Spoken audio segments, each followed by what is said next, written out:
Yes, be ready for the dictation. Start.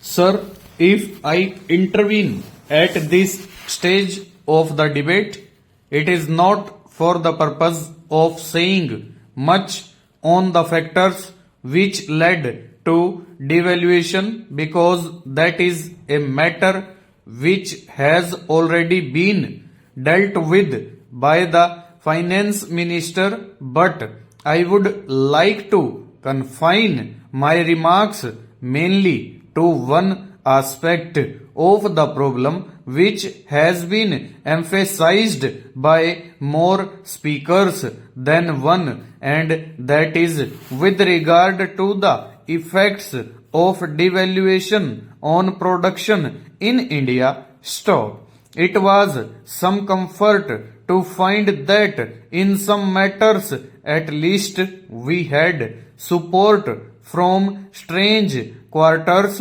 I mean my honorable friends, the previous speakers, who very ably justified the large imports of capital goods which have come to this country in the course of the last year stanza.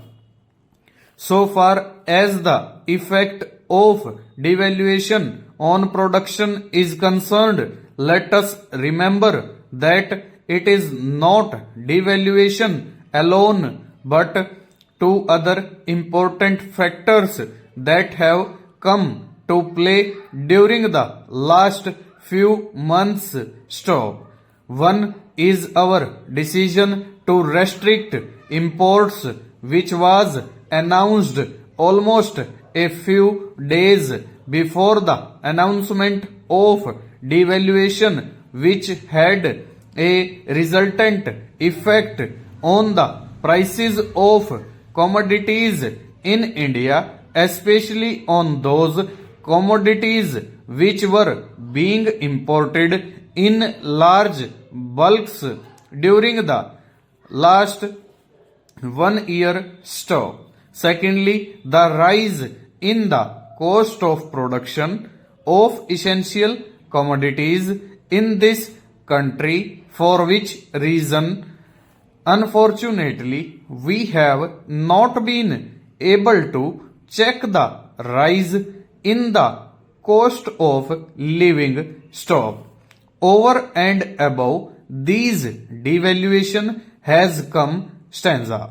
Now, sir, the question which has been asked by many speakers is what steps government proposes to take for the purpose of controlling rise in prices in India and for the purpose of increasing production. For after all, let us not forget that if we want to import less and export more, we will have to produce more in India. Stop. If we want to import less and at the same time serve the essential economic needs of the people, we will have to produce more in India. Stop. I am not going to take your time in disclosing the large number of schemes which government has prepared in the course of the last 2 years, some of which are ready to be implemented. Stop. Now, it will be a very serious matter not only for the government but for the House and the country as well if several schemes have to be postponed. Full stop. Over.